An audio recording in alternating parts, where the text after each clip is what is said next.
Chris O'Connor here. Join our fabulous curmudgeonly community on Facebook at facebook.com/group/curmudgeonrock. Also look out for a Spotify playlist dedicated to this episode. Now, let's get started.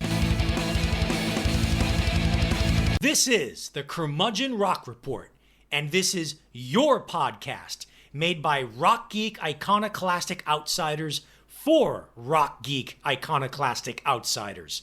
For those of you who lament that rock music has gone the way of jazz and slipped into niche genre status, we are here to keep that flame alive by providing insight, analysis, recommendations, and honest takes, not hot takes. And hey, there's a good chance you'll learn some rock history you never knew before.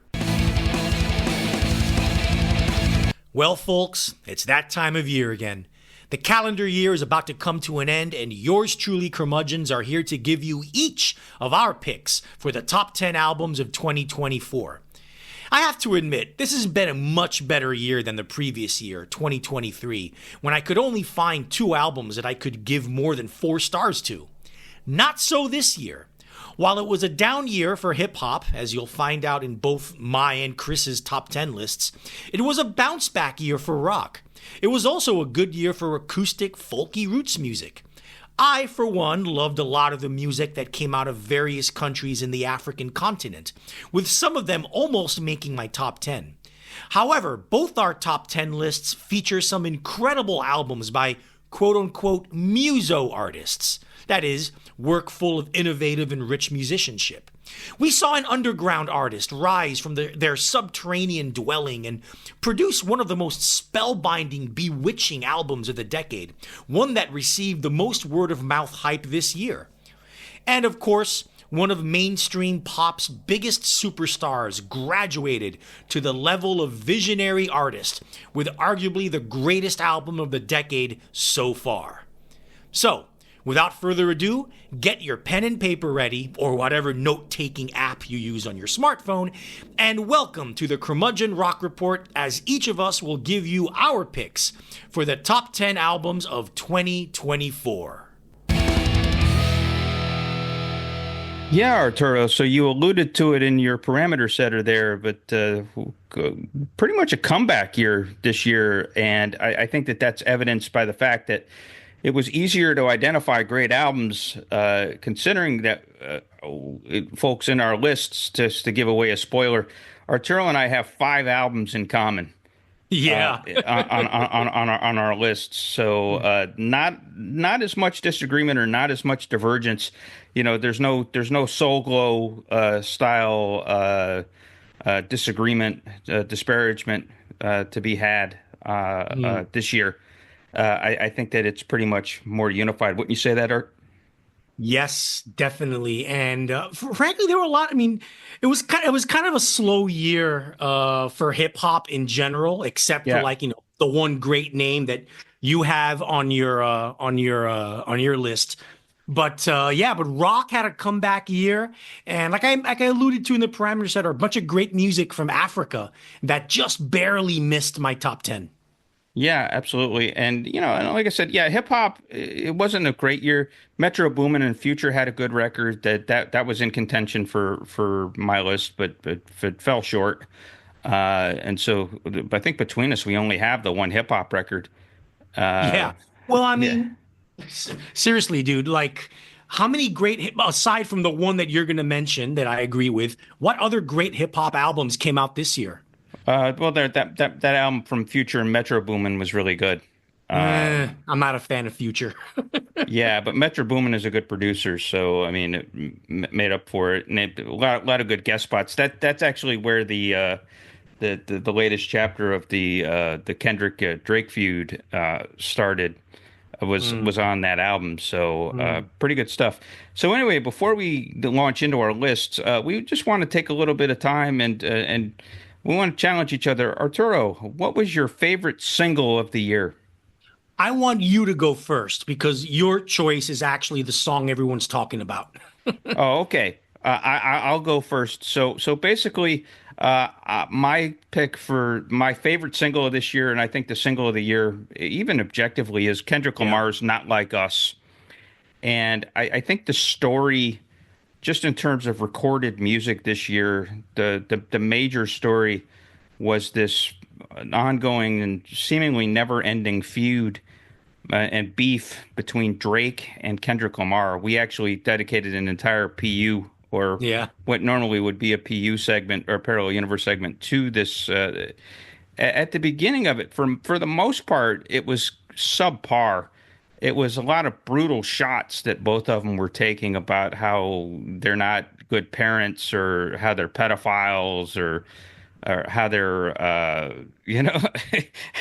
they're appropriators, or how they Kendrick accusing Drake of not only being in his entourage being pedophiles, but being colonizers and stealing from Atlanta, and and basically Drake accusing Kendrick of hiding domestic abuse in his relationship, and Jeez. Yeah. it got pretty ugly. But the songs themselves were not that great Right. for the most part throughout it. Even Kendrick was lacking.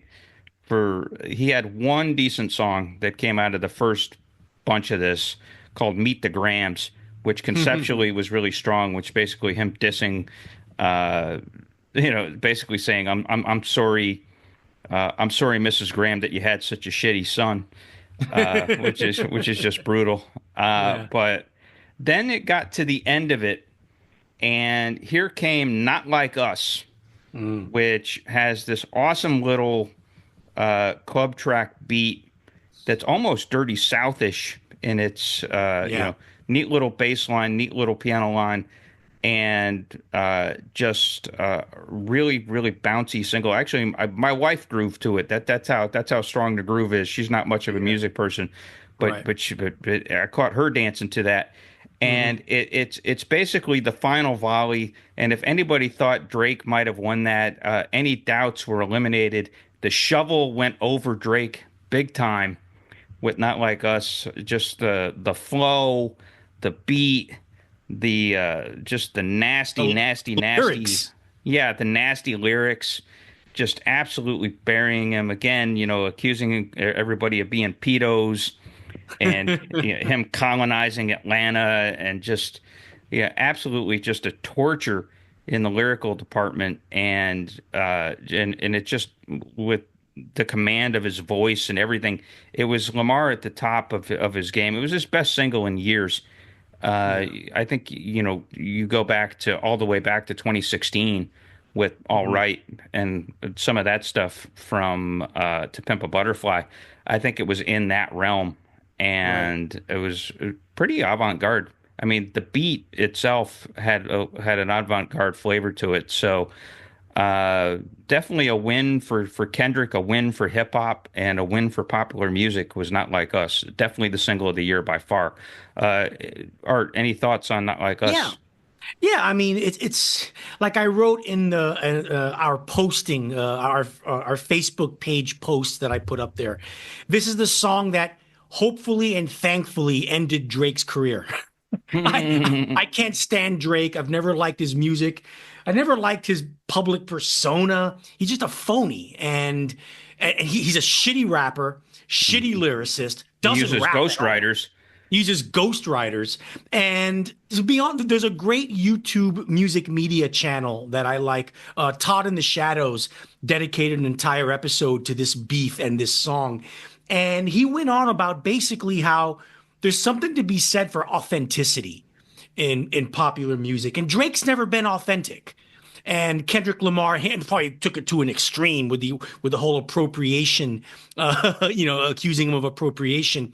But it's true. One of these guys is a legitimate, genuine, authentic hip hop artist, Kendrick Lamar. One of these guys is a phony baloney who's never been that talented, uses ghostwriters, doesn't really rap, and his basically people who like Drake's music, Drake fans, they're just basic normies, okay, with lowbrow pedestrian taste in music. That's Drake's Ouch. fan base. Ouch. They are. Although, I mean, he always tends to do well critically. Like Yeah, well, a lot of the Mar critics who like Drake are basic normies and fucking hey, lowbrow pedestrian simpleton critics. hey, Marvin's Room did make the top 100 in the latest RS 500 greatest albums list. Yeah, it doesn't So say much. yeah, I mean, it was 99, but it still made the Yeah, top 100. I mean, it yeah. counts for something that he at least does. He has some respect among the critical consensus, or at least he used to until Kendrick killed him. Exposed him. Yeah. Yeah.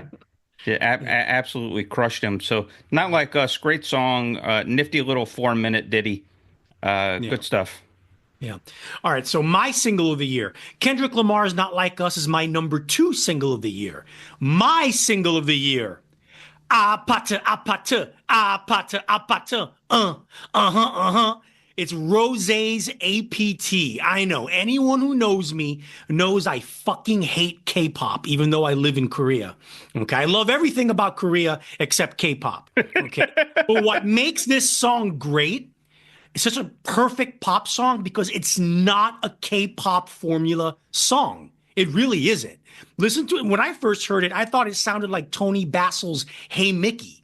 Okay. I know a good friend of mine who heard it, and when he first heard it, he thought it sounded like the Ting Tings, that indie pop group back from the noughties, you know? So it's an indie pop slash indie rock kind of song. It's a song so good that not even Bruno Mars can ruin it. Okay. And it's just a perfect, infectious single. Everything about it. The verse, the choruses, the hook, the bridge is great. The way it's perfectly constructed. It's as good as pop music gets. And yeah, it's I have a feeling Rosé is not long for Blackpink. And knowing that she's not really Korean, she was born in New Zealand, raised in Australia. She's in Korean, you call her a gyopo. That means someone who is of Korean parents but born and raised in a different country.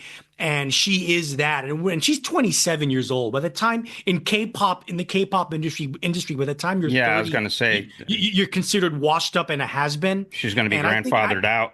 I think Yeah, she has her eyes on the international market, as she should. Whereas in Western countries, North America, South America, Europe, you can still be a frontline pop star in your 30s and 40s. Look at Taylor Swift. Look at Beyonce. Beyonce's Yeah, 43, and she's at the top of her game. So I really think this is the beginning of Rosé trying to phase herself out of K-pop, and she's still and always will be a K-pop star.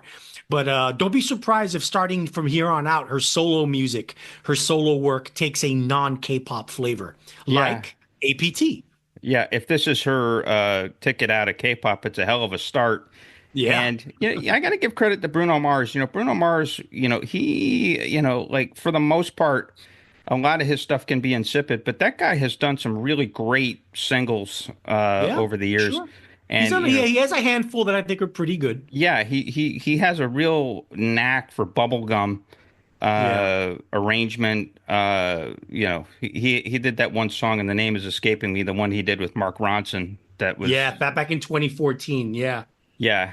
Which so he's got a track record for that. So working with him, that's a really successful combination. And you're right, that song is so earwormy and so catchy, and obviously is quoting Mickey Yeah. from Tony Bassel, and Right. it's just really infectious, and I can't help but smile when I hear that song. Yeah. And I think that's the intent of any good pop, Mm. like just pure pop, should put a smile on your face or should excite you when it comes on. And I think that song does the trick. By the way, Uh, the Mark Ronson song's Uptown Funk. That was the yes, major hit. yes, up, And he's not the lead artist. He's the featured artist, but he's not the lead artist on it. It's a Mark yeah. Ronson song. Right. Yeah. And here again, Bruno Mars is not the featured artist on this song, but he's Right. he's the collaborator. And Yeah. so he has a history of doing that, and he makes a great accompanier. So yeah, I definitely like the song. It's probably like among my top five songs of the year. Mhm. Right. That I really enjoyed. There's a couple other songs that are in contention Sure. from Sure. there. A couple from MJ and Lenderman, a couple from Waxahachie Mhm. are way high on the list. So Yeah, good stuff. So there you go. Papa papa ta Now you got it wrong, Chris. Apatu. Apatu. apata That's better. Yeah. apata. Chris here again. Arturo and I have differing feelings about the subscription streaming service Spotify. While he likes to rail against the algorithmic component, I like the ability to find and then manage a personal catalog of music. The program is especially great for assembling playlists. Well, guess what? We've assembled a playlist to accompany this episode. The playlist features a healthy mix of all the music we describe and analyze during the episode. Think of it as a soundtrack to your curmudgeonly life. Find the link in this episode's description. And also become a member of our curmudgeonly community on Facebook if you haven't done so already. Let's now return to our regularly scheduled programming.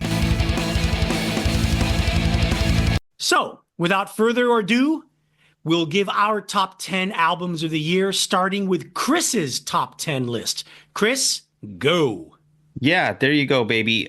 So my top 10 for this year, like I said, it was a strong year, and I end up with an eclectic list. There were a lot of things that caught my ear and a lot of things that caught my fancy that stuck with me this year. And so let's get started. At number 10, I have Jamie XX with the album In Waves. Jamie XX is a British producer. He started off as a member of the indie rock group The XX 15 years ago, and actually the XX won a Mercury Prize for their self-titled debut, and then consistent with the Curse of the Mercury Prize, immediately fell off from there.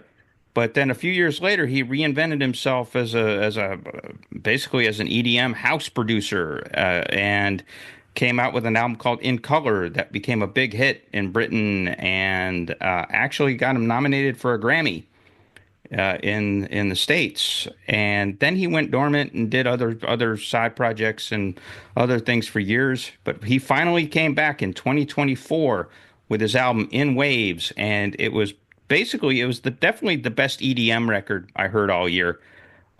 Just really strong stuff in terms of combining pop hooks with like really proficient and really technically sound beat work and sample work. But he was able to make some songs out of everything. But basically, the album ends up being a meditation on the act of dancing and the release of energy that comes from dancing. And it's a dance album about dancing, which I guess you can't really go wrong. It makes it a suitable endeavor. The strongest song on this album is called Baddie on the Floor, which is the closest thing to a rock track on the record. Really snappy percussion, a really fun horn-like synths. And I think the other standout track is Life, which features vocals from the amazing Robin of Dancing on My Own fame, who is basically a dance pop icon at this point. And she's rocking her vocals against a bed of synths, killer electro bass line, and a popping drum machine. And finally, I think the other standout track for me on this album is the hilariously earnest drum and bassy meditation track called Breather. Literally, it sounds like one of those, like if you've ever tried doing meditation at night, it's like lose yourself in the flow, and it does that, but it works really, really well. And so I think the whole going for the celebration of dancing and combining that with hooks makes for a really strong record, and it's something that I've come back to lately. I've been listening to it quite a bit in the last week or two, and so had to include it on my list. Even if some albums on the outside might be a little objectively better, I'd be remiss if I didn't put it in my top 10. Arturo, your thoughts on Jamie XX? Yeah, I was never a fan of the XX's brand of electronically tinged indie pop, and I'm not a fan of Jamie XX's solo venture here, which mostly amounts to me to just lightweight, middle-of-the-road, soft electro pop. However, the single Baddie on the Floor is a banger. I will admit that. It harkens back to late 1980s, early 1990s house music, which I'm a big fan of. I think this Basement album... Jacks, too. Yeah, a little bit of that too. Well, Basement Jacks is influenced by that era of music as well. Yeah. I think this album could have used more songs like this. That's it. Gotcha. Okay, moving on. Number nine, Cindy Lee with Diamond Jubilee.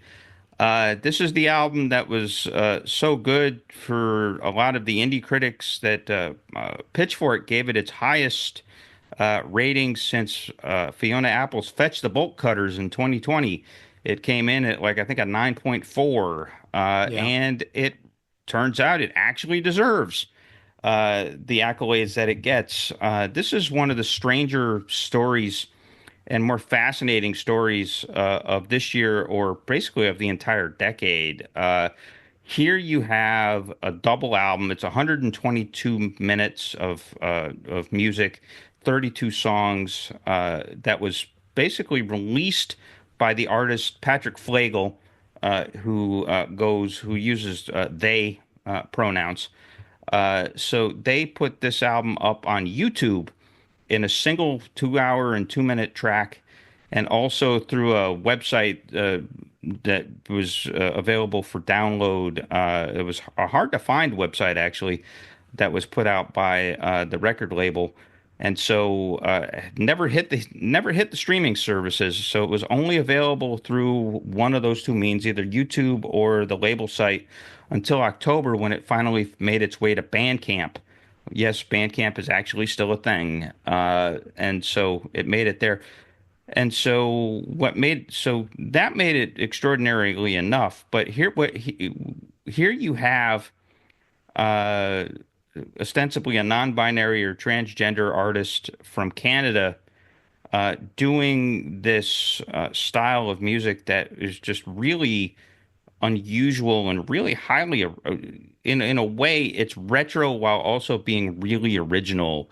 It's a combination of girl group music, surf rock, garage rock with some new wave vibes in some spots, and just really strong, beautiful, almost beach worn pop. And it's recorded in a way it's a lo-fi recording done with a real sense and a real sophistication. Cindy Lee, which is Patrick Flegel's moniker, worked on this album over the course of 4 years, and I think that the obsession with craft really shows. One song flows into another. It never falls off. It never gets boring. I think that the songs themselves are really, really strong. It's got my favorite song title of the year, Gable Vision, which is more of a new wave poppy type of song. It's a little bit of a departure from the surf rock girl group type of thing that he has going. But yeah, this is definitely one of the prettier albums of the year. It's one of the more mysterious records of the year, and one of the most consistently good and catchy and fun and engaging records of the year. And it's one of these things. I've only listened to it from beginning to end in one sitting twice, but it's one of those albums that you can just always kind of have on, and you can consume in pieces because the songs are that strong. You're always going to have like a 2 to 4 minute gem in your head and readily available with this record. So it's the consistency that really sells it, and not just the sonic innovation, but also the consistency. I know you love this record, Art. Yes, this is also in my top 10, and I will discuss it in detail when we get to it. Next, Ah, your number eight, Chris. okay. So you're going to keep the mystery Yes. for your section. Yeah. Okay, number eight, Mdou Mokhtar, Funeral for Justice. Yes, Mdou Mokhtar is kind of an it boy and has been for the past 5 years here in the States, but he deserves it. He is a bona fide guitar god from Niger, of all places. He is a Tuareg ethnicity from Niger, and it's a region that's famously war-torn and famously screwed up by French colonialism and the ongoing presence of France in the region, and it makes for good protest music.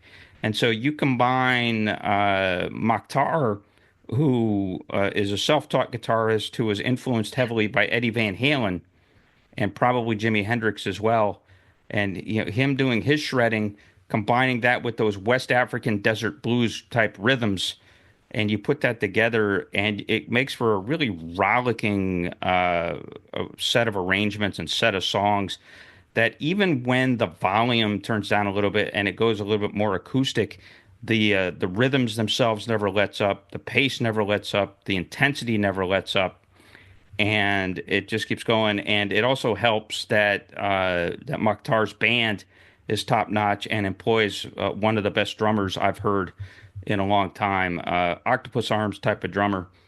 And so you get that combined with what Mokhtar is doing on the guitar, and it ends up being a really strong record. My favorite song on the record is probably Imuhar, which is track 2 on the record, which starts off a little bit slow and it kind of builds up and then becomes this absolute series of epic jams at the end and just keeps going up. And there's rhythmic dexterity and intensity and just real showiness to that. So this album, Funeral for Justice, it's a follow-up from 2021's record, which I think is a little bit better. Afrique Victime, which again came out in 2021 and was kind of uh, Mokhtar's coming out party. And I think that that album was a little bit more tuneful than this one, but this one rocked so hard that I had to put it on the top 10. And I come back to it. You know, if you want guitar laden inspiration, Mokhtar's your boy. Wouldn't you say so, Arturo? Yeah, this album made my top 20, but not quite my top 10. The guitar playing is off the chart, of course. What do you expect from a guy whose professed heroes are Jimi Hendrix, Prince, and Eddie Van Halen? The songs are more fiercely political than before due to the Yeah. turmoil going on in his home country of Niger.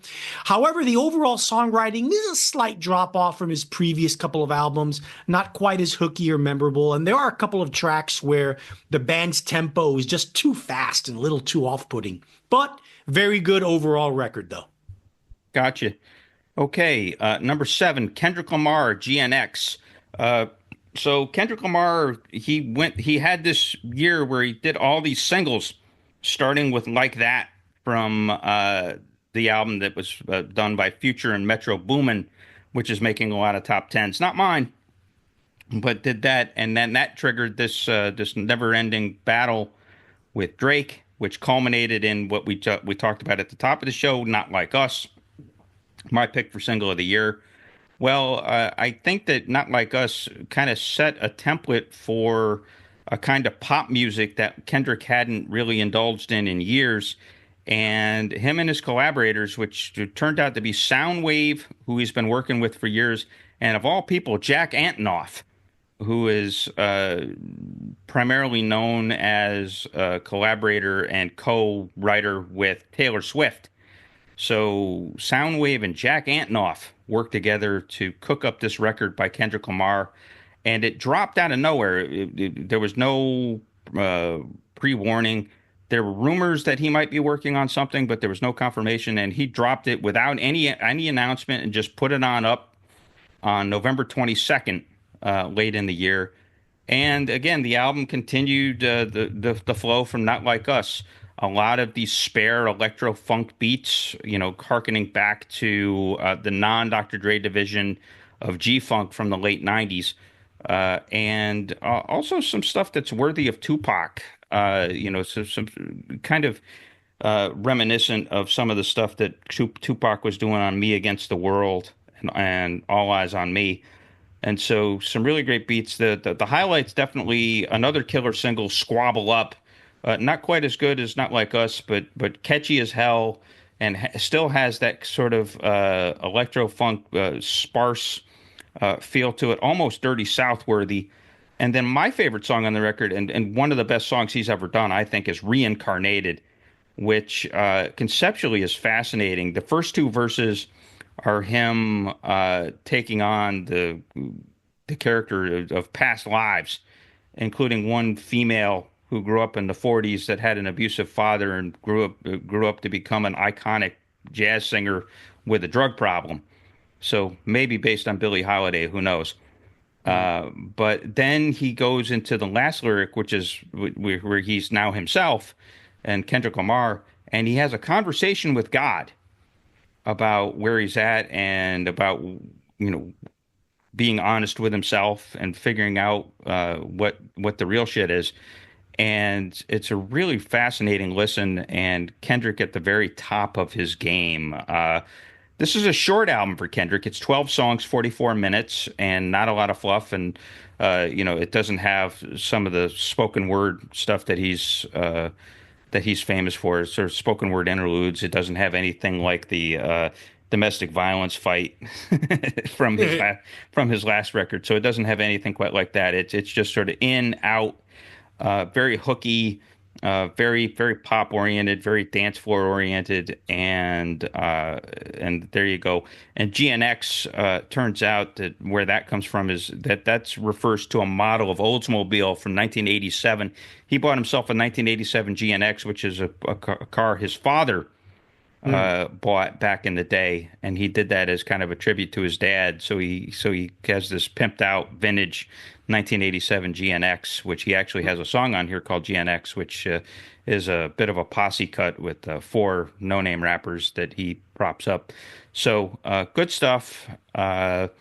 And definitely worthy of just because Kendrick Lamar, it's always an event, and I put it on my top 10 because it's such an event record, and Kendrick is so strong, and I think just on the strength of Squabble Up and Reincarnated alone, that's enough to carry it to number 7 on the list. Arturo, what say you?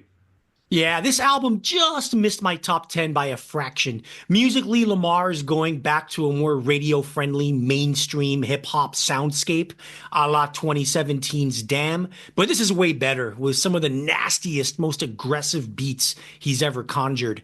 The only small complaint I have is that lyrically, he seems to be rehashing many of the lyrical themes he's done on previous albums. Meditating on his youth growing up in Compton, did that already on Good Kid, Mad City. Complaining and criticizing the hip hop community for its disloyal, backstabbing, jealous nature, did that already on Damn. Meditating on family, fatherhood, and interpersonal relationships, did that already on Mr. Morale and the Big Steppers. But, like I said, it's a small complaint of an otherwise banging hip hop album, the genre's best of the year. Yep, Next, Chris. absolutely. Next album is number 6, OCs with Sorks 80.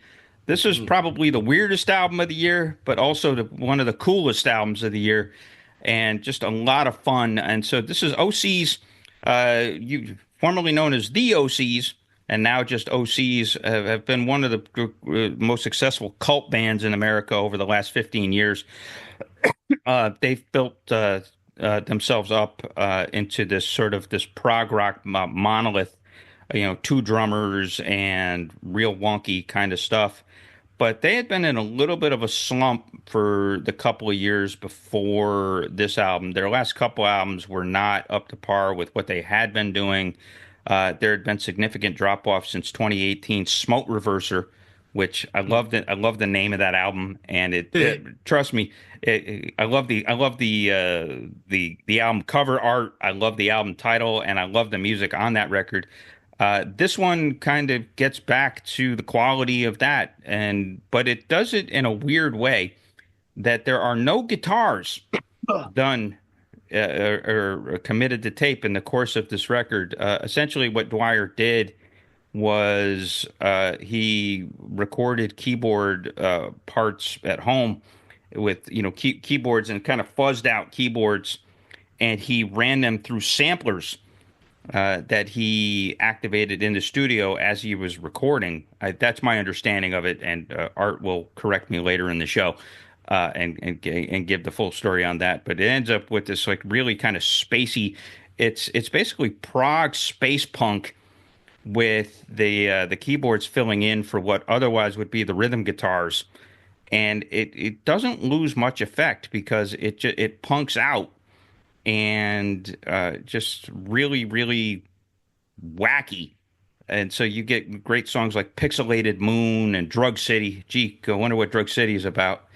And then my favorite song of the album is Cassius, Brutus, and Judas, where a trumpet and saxophone add layers to the keyboards and the two drums.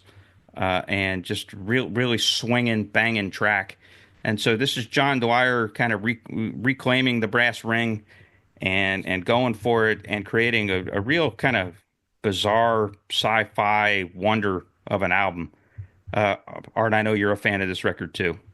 Yep. It's also in my top 10 of the year. I will refrain my comment until I get to my list. Next, Chris, number 5 for you. Okay, next is Jack White's No Name, which is definitely probably the biggest shock I had listening to music this year was the first time I listened to No Name because it's Jack White deciding to sound like Jack White again. It's like, he decided that okay, it's been cute experimenting with folk and with other genres, but now, I feel like rocking the fuck out again. And that's what he does. He essentially makes a White Stripes record as a solo artist and just really just pumps out. You got the lead foot drums, you got the nasty ass big riffs, you have the high volume blues rock workouts. And some of the songs on this record that I love, "Bless Yourself," which is just anthemic and just awesome in its intensity and its furor. Then you have "That's How I'm Feeling," which initially starts off sounding like kind of a dance rocky kind of track, and then builds up into a revivalist blues punk type of song. And then "What's the Rumpus," which has this really thumping beat and this awesomely descending riff, and has a menacing pace and is just becomes a rhythmic juggernaut throughout. And so the story with this record was also interesting too in the way that he distributed it. He released it originally as a white label. That's why it's called No Name. It was in just a white sleeve that he owns a few record stores in Detroit and London and I think L.A. Nashville. It's Nashville. Okay, thank you. And so what he would do is, when people would purchase the album or make a purchase at the store, he slipped in a copy of the album into the purchase. And so people came home and said, "Oh, okay, bonus disc. Oh shit, it's a new Jack White record." So and it's a good one as opposed to his previous ones. Yeah, and that's how he distributed it. Then he sold it exclusively for a day or two at the store before he went wide with the distribution and went digital with the distribution. So he started off, it was a physical distribution thing, and so he proved that could still be an effective way to make noise and to make a statement. And so yeah, great record, banging, just one of the most intense records of the last several years, and maybe the best pure rock record this year. Guess what? This is also in my top 10. Oh. So I'll talk. I'll get to my points about this record then. By the way, for the record, this album was Mojo Magazine's #1 album of the year as well. Wow. So, Mojo actually supporting a good record. Yeah, I know. No more of this Fontaine's DC type of shit. God, it sucks. All right, Chris, your #4 album. My number 4 is Zach Bryan's The Great American Bar Scene. I love Zach Bryan. Guy's an incredibly gifted, incredibly prolific songwriter. He's been cranking out one long album a year for the last several years, and he fills his songs with a really authentic feeling and with heartfelt stories and characters, and just he does country music the way it was intended to. It's just really natural and just sort of really.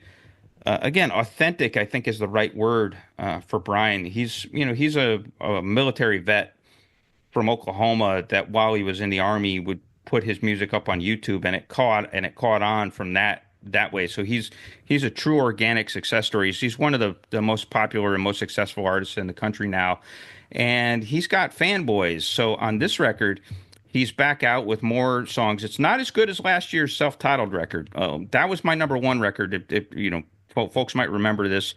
That was my #1 record for 2023. Still one of the best albums of the decade, and just stuff like "Hey Driver," which is just a classic from that album. So there's nothing that quite reaches the heights of that record, but it's still really damn good. And this time he brings friends with him. He does tracks in which John Mayer, John Moreland, and of all people, Bruce Springsteen make an appearance. Springsteen makes an appearance on the song "Sandpaper," which is an obvious bid by Brian to capture that "Born in the USA" aesthetic, and kind of borders on "I'm on Fire," but it works. And Springsteen actually sounds convincing when he's talking about living through 27 seasons, which is a reference to the fact that Zach Bryan was 27 when he wrote the song. So, so Springsteen, who's what, 73, Yeah. 74? I think he's 75 now. Yeah, and him making a reference to living 27 seasons and actually sounding somewhat convincing. It's kind of a neat trick. But there's some really good stuff on here. There's a really great song on here called "American Nights," which is more of a country rock ramp up and sort of a celebration of being in bar rooms and blowing off steam and letting yourself be free. So yeah, he's a convincing storyteller and just really talented musician and probably the best songwriter in America. And I can't get enough of Zach Bryan. Even though it's an inferior record to the one last year, the self-titled record, it still belongs high up on my list at number 4. Arturo, what's your thought on Zach Bryan? Yeah, I cannot believe you put this album ahead of Jack White. I'll say the same thing about this album as what I said about his album from the previous year, which you also had in your top 10, number 1, I think. At Yeah. least it is not obnoxious right-wing bro country. Nope, It's it's not not bro that. country. Yeah. It is not bro country. Yeah. As it is, though, to me, for the most part, it's just bland, cliche, wallpaper country music you can hear in any honky tonk bar in the US. Too basic, too normie, too pedestrian. Sorry, Chris, not feeling it. Yeah, no, Right. I said the guy is authentic. He cranks them out and he does it real feeling. He's not like your standard bar. He's way more talented and way smoother than your average bar band singer or bar band act. So Chris, so your number 3 album. American Treasure. Definitely, your number 3 album, definitely not your standard bar band fare. No, nope, nope, not at all. This is Goat with their self-titled record Goat. Both of us love Goat. Goat is Oh, the Swedish collective that They are the heavyweight champions of the parallel universe. yes, yeah, pretty much. They are the heavyweight champions of the parallel universe, and they profess to be part of the grand Swedish voodoo tradition, which I suspect is as much of a put on as the fact that they also they obscure their identities by wearing these voodoo inspired costumes on stage, and they don't give out their names, and so they're a completely anonymous act, which is too bad because I'd really like to know who this guitar player is for this Yeah. group because this album's got some epic guitar shit on it. It's really a fascinatingly sort of bifurcated record. The first half you get these jammy freakouts that kind of almost evoke the funkadelic style, maggot brain type of workouts from the early '70s, like on a song called "Dollar Bill," which is just crank the fuck out. And then my favorite song on the record, "Goat Brain," which is this Afro beat. It's this combination Afro beat American funk hybrid, which is just really just sort of a nasty song. And then the second half of the record, it gets more hip hoppy, where you get these sort of more drum machine and funk driven grooves, like on Zombie, which definitely sounds like it could be a G-funk beat. And then the album closer, Ouroboros, which has this tremendous funk riff that almost James Brown evoking riff. And that song goes on for 7.5 minutes, and it ends in this engaging wall of just noise and just kind of fades into this noise. And I would say it's just a great party record. It's the kind of record that if you're hanging out with friends that you put on just to get a pure what the fuck reaction. Yeah, yeah. Yeah, it's the kind of thing. Oh, what are we going to listen to? Oh we're not going to listen to Pink Floyd. We're listening to Goat. They're like, wow. Yeah. Yeah, just crazy stuff. So this is probably, objectively, it's number 3, but it's probably my favorite album Subjectively, it's my favorite album of this year, and the one that sort of most floats my boat. Naturally, basically, I roll out of bed in the morning as like Goat's number one fan. I mean, Yeah. Goat. If Goat was into marketing, I would be their ideal client persona. Yeah, me too. This is also in my top 10, so I'll hold off on my comments until then. Okay, Chris, your number two record. Okay, Dose. We're closing in. Number Dose is from MJ Lenderman. Yes, the it boy of all it boys in indie rock right now, with his album Manning Fireworks. MJ Lenderman is just preternaturally talented. I like to call him a crack craftsman. There's a method to his madness. He obviously is very influenced by Uncle Tupelo and sort of No Depression alt country. He's also very heavily influenced by Neil Young, and so he's got that sort of cracked voice, and he's got a really kind of quirky guitar style and quirky topics. He gives a lyrical ode to Rudolph the Red-Nosed Reindeer at one point in one of these songs. And so it's 9 songs, 39 minutes, and it's just about perfect. Just really strong melodies, really strong guitar playing, really strong hooks, and really strong pathos throughout the album. It's odd because he evokes kind of weird, quirky images and sentiments. Like the album closer is called "Bark at the Moon," because at one point there's a scene in sort of the boredom and mundanity that he's describing, where he's actually playing Guitar Hero to Ozzy Osbourne's "Bark at the Moon," and he ends that song with 6.5 minutes of gnarly guitar feedback, and that's how the album ends.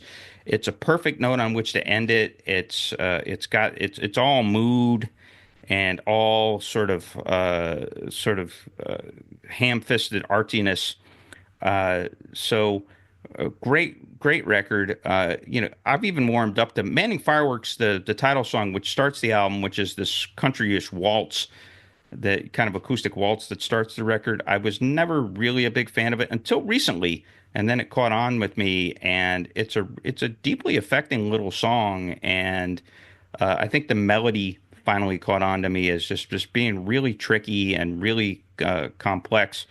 And so I like Lenderman. I was a huge fan of his album from 2 years ago, Boat Songs, which on my list that made the air on this podcast on the Curmudgeon Rock Report was number 20.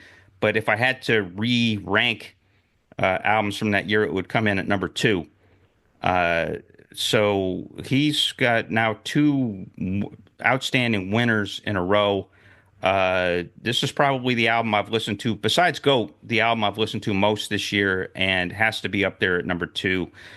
Really strong stuff. Lenderman's got a bright future. He's only 26, and hopefully he's only going to get better and more disciplined.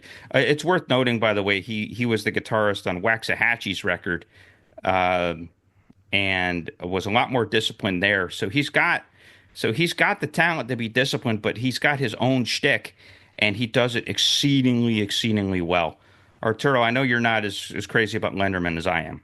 No, what Zach Bryan is to country music is what MJ Lenderman is to country rock. Bland, cliche, wallpaper country rock you can hear in any bar or club in the U.S. that appeals to the Americana side of the indie scene. There's nothing inherently bad about his music. It's just too plain and basic normie for my tastes, with its influences hanging a little too conspicuously on its sleeves.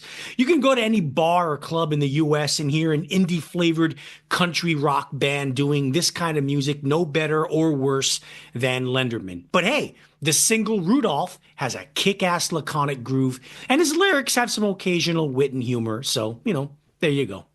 All right, Chris. More than occasional wit. Yeah. More than occasional wit. Okay, so your number one, drum roll. Yeah,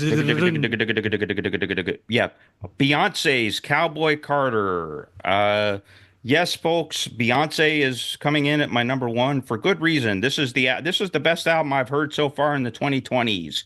And just conceptually, this album is just overwhelming, because what Beyonce is doing here is she's doing several things.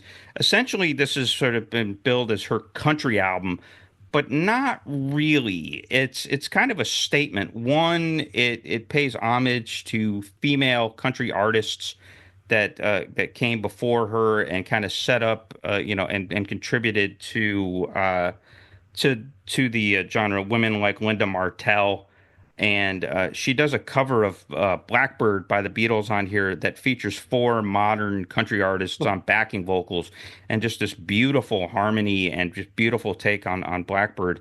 And so she's kind of paying, saying that black women have had an effect on country music, and black people have had an effect on the growth of country music over the years as well. But she's also really getting in touch with her roots too. That her roots, that she's got roots from Louisiana. She grew up here in Houston, where I am, and so her roots are Bayou born, which is about as deep south as it gets. With family in Louisiana and here in Houston, and so with the Bayou and swampland, and just sort of paying homage to her heritage in several songs, on here. And then not only that, but then what she's doing is she's kind of saying that, that genre is not, we shouldn't be bound by genre. We can be influenced by country, and we can put things together. And so she does this R&B country hybrid all over the record, most especially on the single Texas Hold'em. There's another song called Bodyguard, which is fantastic, a fantastic country-ish type song. She has a cover of Jolene on here from Dolly Parton, in which she makes up and she kind of modernizes some of the lyrics. And so that's kind of an interesting touch, like a black woman sort of doing Jolene, but rewriting it a little bit to be black womanish. And so a little bit of a fascinating touch. And then she has some moments that are just more purely pop R&B, but kind of play around with sort of the Western theme of being like cinematic Westerns. And so at one point she has a song called Daughter, which is very Ennio Morricone inspired in terms of its drama, and her playing the character of an outlaw's daughter. And then she's got a few songs on here, Spaghetti, Ya-Ya, and Sweet Honey Buckin', which are more pop R&B, but they're kind of cool in the way that they, play up that outlaw theme. And the latter of those songs, Sweet Honey Buckin', was actually an introduction to the wider world to Shaboozey, who, since this album has come out, he released a single called A Bar Song Tipsy, which I believe is now on its 19th week at #1 here in the States. So huge hit. And so she introduces Shaboozey. So Beyonce is out in front of of the trends and doing that. So I really was really impressed with this record, really surprised by it, blown away by it, actually. It's a 78-minute record, but there's like no false note on it, and it's damn near perfect. I think it counts as a 5-star record. Definitely a stunning comeback from Renaissance did well with critics, and I know, Arturo, you had it in your top 10. I loved it. Yeah. In 2022. I didn't like it. I thought it was a little too contrived. I thought it was phony. I thought it was crude. And I thought it, maybe it was a celebration of black gay disco music, but it was a little too crude for me. And so for her to come back and be a little bit more authentic, be a lot more authentic this time, and come up with this country R&B hybrid and make the statements that she's making, really, really stunning. And just one of the coolest takes on exploring her artistic identity that I've heard in recent pop music memory. I'm pretty sure you agree with my assessment here of Beyonce. Yeah, this is an album so good that it makes Miley Cyrus and Post Malone tolerable in their guest spots. I think they both suck.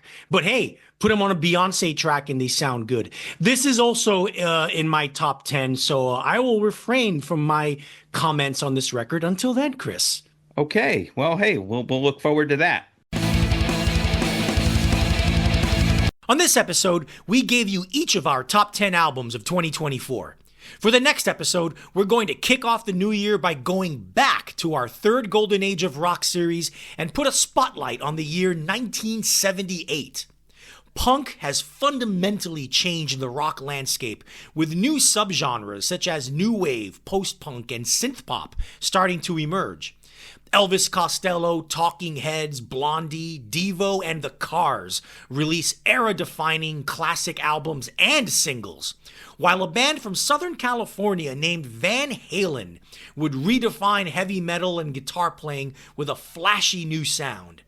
Veteran acts such as Marvin Gaye, Bruce Springsteen, Neil Young, and the Rolling Stones also released some of their greatest work. Join us next time as the Curmudgeon Rock Report brings you the third golden age of rock, 1978. All right, so we've given you my top 10 albums, topped by Beyonce and MJ Lenderman. And so now it is Mr. Arturo Andrade's turn to give us his top 10, which I'm sure if you asked him, he would say would be the better top 10. And of course, I would disagree with that. So let's go, Arturo. Let's start with your list. First off, do you have any sort of overarching comment about your list? And then feel free to start with number 10. No, just these are I think the 10 best albums of the year in my opinion. All right, number 10, King Hannah with Big Swimmer. When the British band King Hannah released their debut album a couple of years ago, it seemed they were not sure who or what they wanted to be.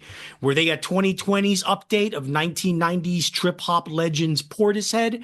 Were they going to be a modern version of the shoegaze Americana of Mazzy Star? Who knew? On this record, they emphatically declare themselves as a full-on rock band with a full-on, focused, rocked-out sound. Recorded mostly live in the studio, they merged the slow-burn groove of Neil Young's Crazy Horse with the tension dynamics of post-rock band Slint and the rawness of late 1980s, 1990s Lou Reed. Lyrically, Hannah Merrick is a big fan of her spoken word verses, but she isn't afraid to show off her voice in the sung choruses. And her lyrics aren't abstract spoken word gibberish either. She's actually telling stories of being on the road on tour in the US. Big Swimmer is the sound of a band that has arrived at who they are. Chris? Yeah, I love the song New York, Let's Do Nothing, because it reminds me of sort of the grandeur of literally New York is the best place on earth to do nothing in. Right.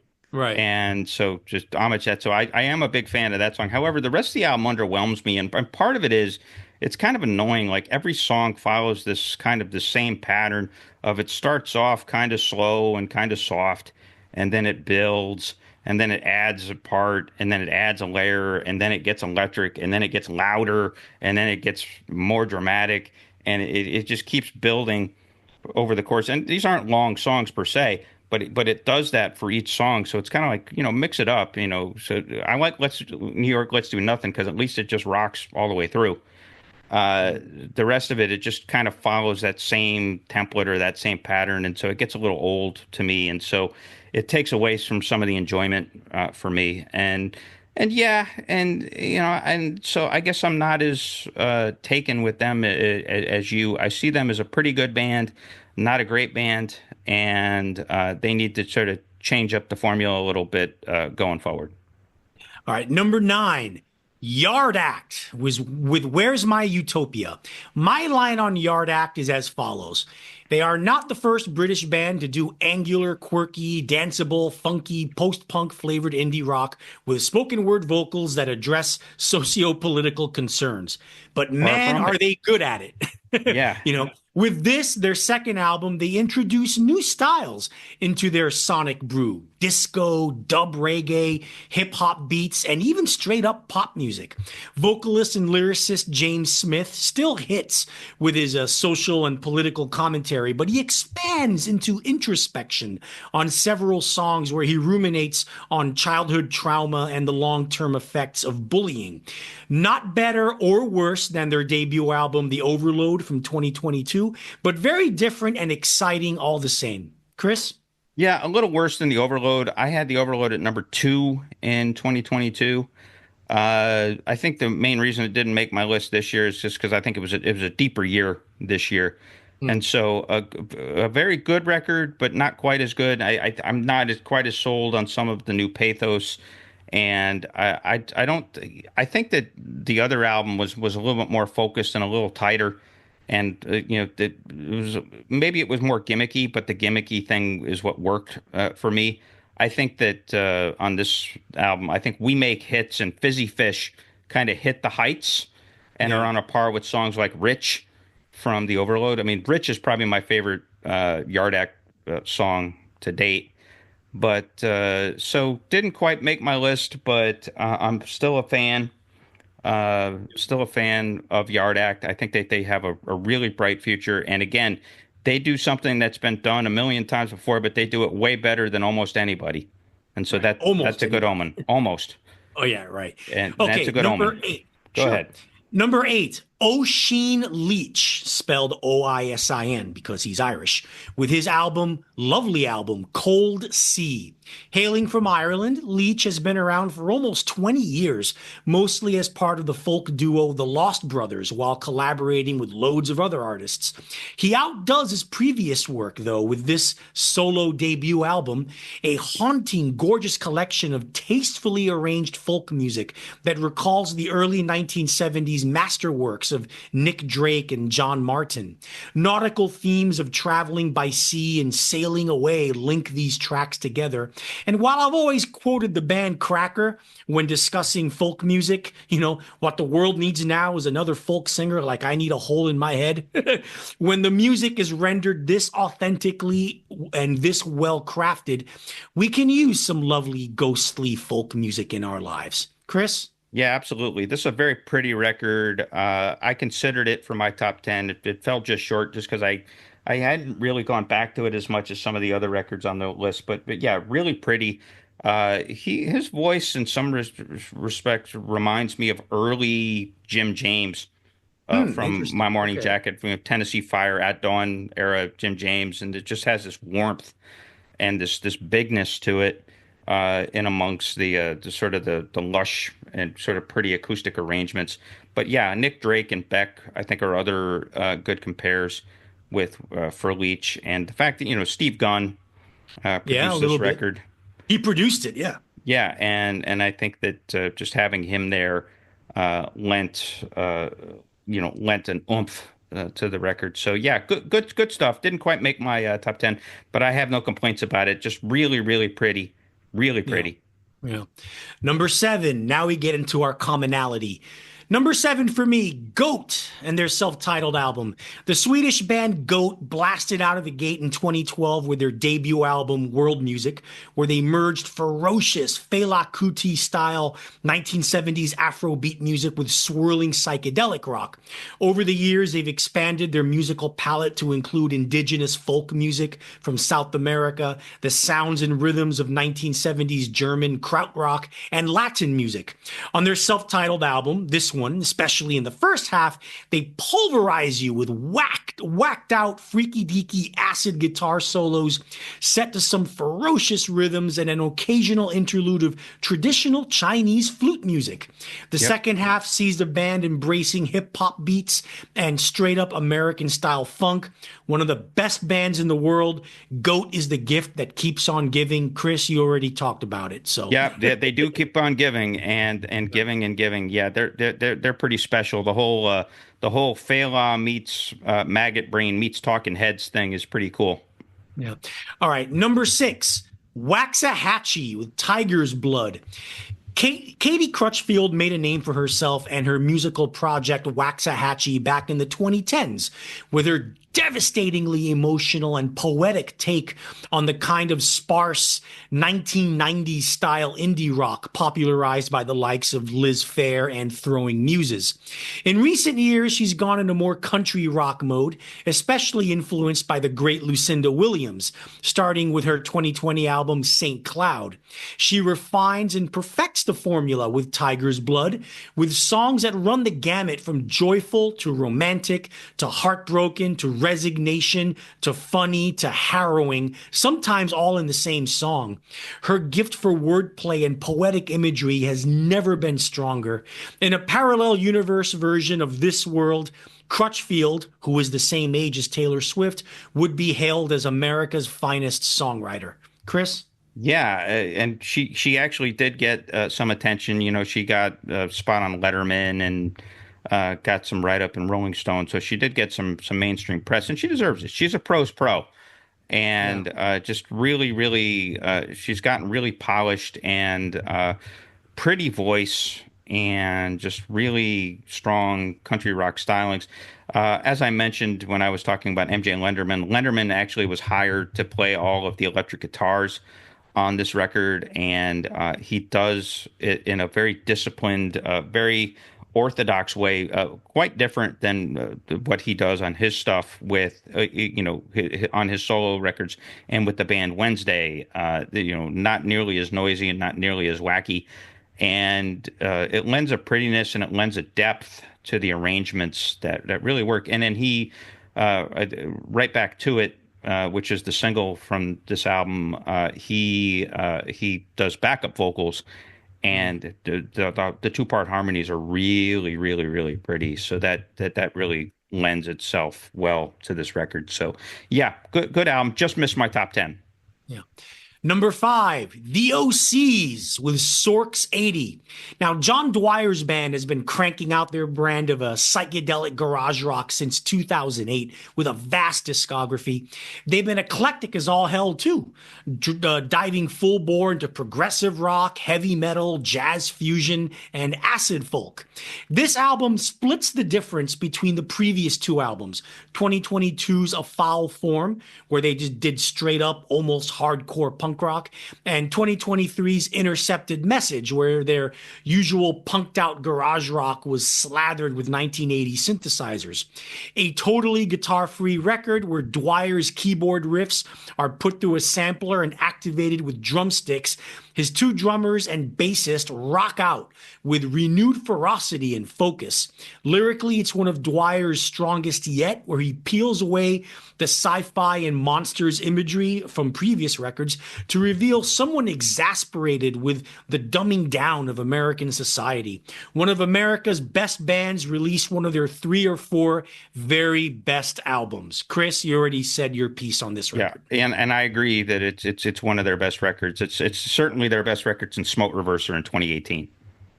I really like Face Stabber, the double album from 2019, a lot as well. That's an underrated record. Anyway, number 4, Kamasi Washington with his double album, Fearless Movement. Probably America's best practitioner of epic old school 1960s, 70s jazz. My one complaint about Washington throughout the years and his music was his tendency to smother his music with overwrought gospel choir vocals.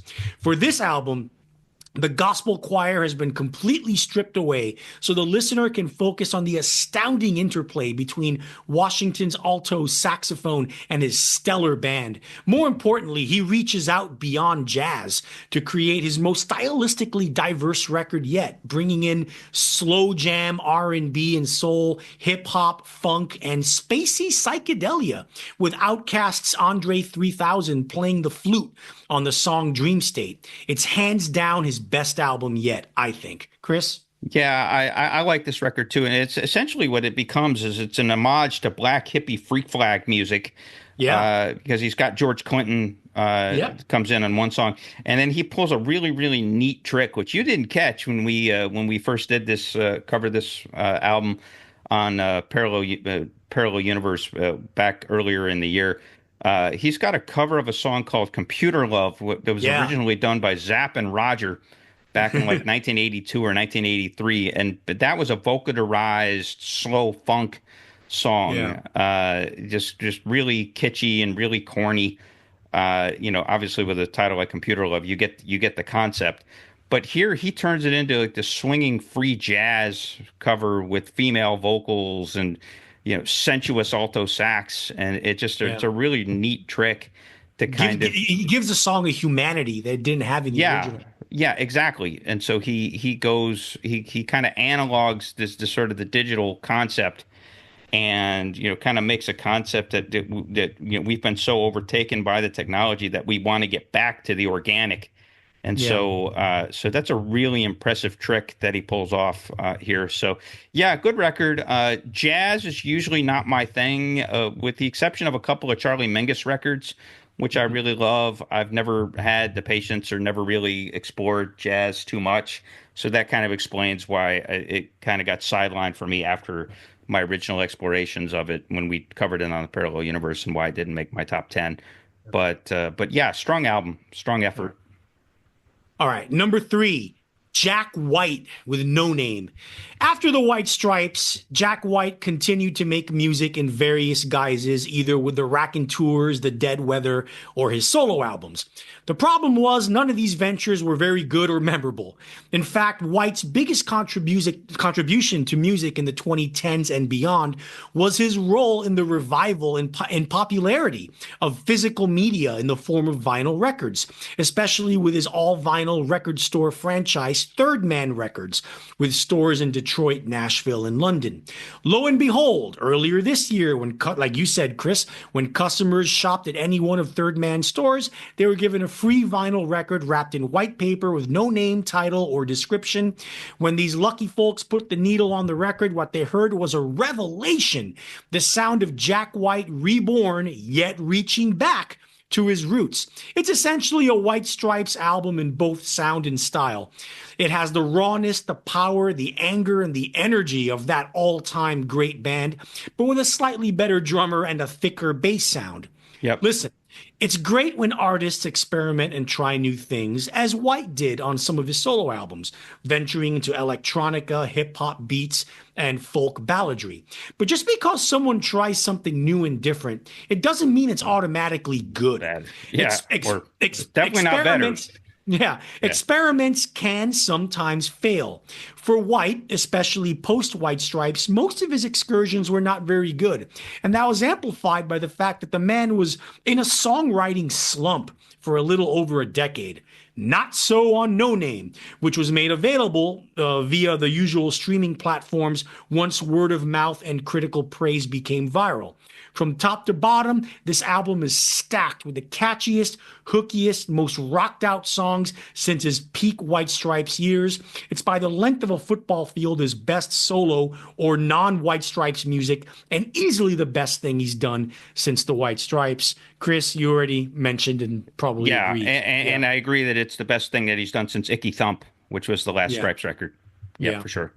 All right, number two, Cindy Lee with Diamond Jubilee. Cindy Lee, real name Patrick Flegel, is a Canadian transgender artist who has resided in Durham, North Carolina for several years and has, for the past decade, lived in the underground of the music-making world, releasing albums to some critical acclaim and not much in the way of fandom. That changed this year when Flegel, for the release of Diamond Jubilee, eschewed all streaming services due to them basically not earning any money at all from conventional streaming platforms. So fuck it, you know? Yeah. For a while, the only way to hear this double album was to go on YouTube and watch and listen to a still image video of the album, or go to the website NeoCities Neighborhoods and pay in advance in order to download MP3 files of the whole album, or go to the website of Flegel's record label, Realistic Studios, and do the same. The social media, word of mouth, and overwhelming critical acclaim were such that Flegel was convinced to also put the album on Bandcamp a couple of months ago. And yes, the acclaim is very, very justified. While Flegel / Cindy Lee, what they do on this album is create a tapestry of disparate strands of 1960s music. The Velvet Underground at their softest, Patsy Cline, Phil Spector produced early 60s girl group pop, Motown, surf music, the oddball arrangements of Lee Hazelwood and his collaborations with Nancy Sinatra, and the sparse soundscapes of Ennio Morricone's Western movie soundtracks. They then take this tapestry and douse it in a haze of lo-fi 1990s guided by voices style indie rock. The distant lo-fi sound is an aesthetic choice that complements the haunting loneliness and pain of Flegel's lyrics. Overall, it's a bewitching, beguiling album and one of the most distinctive and powerful artistic statements by anyone this decade. Chris, you've Yeah. said stuff about it too. Yeah, absolutely. The only thing I'll say is that Patsy Cline, one, is a good call, and two, for a biological male, he does like girl group vocals real good. Yeah, very well. Yeah. I really like his male voice too. I Yeah. mean, their male voice. Flagel's is a serious talent. Okay, my number one album, Brum, like you, Chris, Beyonce with Cowboy Carter. When lovers of country music, usually of the right-wing conservative variety, get uppity about Cowboy Carter and say it isn't really country music, guess what? They're right. What it is its own genre. Yes, it That's right. is. Beyonce went out and created a whole new genre that takes the best elements of traditional country music and merges it with her brand of gospel-tinged modern R&B and soul. She pushed back against the musically conservative nature of the country music industry and country music radio and dared to actually do something innovative, unique, and different with the more traditional, i.e., the best elements of it. It's bolder, more visionary, and more artistically authentic than anything on country music radio right now. The second thing Beyonce did here is a cultural statement. Just being a black person doing anything related to country music, even if it isn't pure country music itself, is in itself reclaiming the history and the role black people had in the post-Civil War, late 1800s, early development of the folk music style that would eventually be called country music. So it's as much a bold musical statement as it is a social, cultural, and even political statement. And of course, that's not even accounting for the amazing, catchy, earworm songwriting and often moving music and lyrics, that dominate the record. And being that it is the almighty Beyonce, the album was a pop cultural sensation and bestseller. It's arguably the album of the decade so far, although Run the Jewels RTJ4 from 4 years ago could challenge that claim. Taylor Swift may be the biggest pop star on the planet right now, but Beyonce is making better music right now, full stop.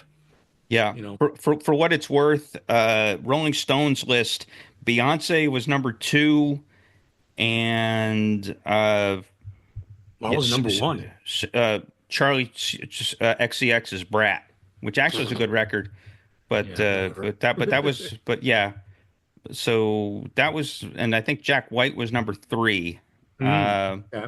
So it's just kind of interesting. Or actually, I take that back. It was Beyonce was number two, and MJ and Lenderman was number three. So it's kind of interesting that in their top 20, I had 6 of their top 20 in my list. So. Who knows? You know, that's the sign that there were actually great records this year when like the number one sellout magazine in the world is actually kind of doubling what we're doing here. Yeah. So, but yeah, no, that Beyonce record is special. I think it's the album of the decade. RTJ4 is there. I still love that Lucy Dacus record home video. That's way up there for me too. So, and yeah, who knows? I think that Cindy Lee album's going to grow on me. I have a feeling that if you talk to me next year, Cindy Lee might be higher on my list, but it came in at number 9 for where I'm at now. Yeah. So all right, folks. there you go, folks. Yes, our top 10s of the year. And we're going to take, we usually publish every 2 weeks. We're going to have a little extra week off before the next episode of the new year because, Chris, you're on vacation. I'll be on vacation, but we'll be back in 3 weeks. Happy New Year. Merry Christmas, everybody. Thank you for being with us here in 2024. We covered some pretty strong ground. We did a lot of 70s this year. Lot of 70s. And so it's been a good year for the Curmudgeon Rock Report, and we appreciate every single one of you. And with that said, we encourage you to join our Facebook community, our Curmudgeonly community on Facebook. Lots of merriment and mirth to be had there. Our art just posted, Not Like Us by Kendrick up there, so you can go and check that out. And we'll be posting through the holidays as well. So you can join us there, facebook.com/group/curmudgeonrock. It's invite only, but chances are we'll let you in. If you have any disagreements with anything on our list, or if you think if you want to share your own top 10, or if you think that there's an album that we didn't mention that you think is by far the best album of the year, please, by all means, let us know. Write us at curmudgeonrock@gmail.com. And finally, as we've been doing all year and will continue to do in the future, we will have a Spotify playlist available when you access this podcast, wherever you access it, whether it's Apple or Amazon or Stitcher or wherever else. You'll be able to access the link in our episode description, and you'll be able to listen to some of the select songs. Hell, I might just put all 20 albums on there, or I might just put everything on there. So we'll see, but you'll be able to listen to the music that way.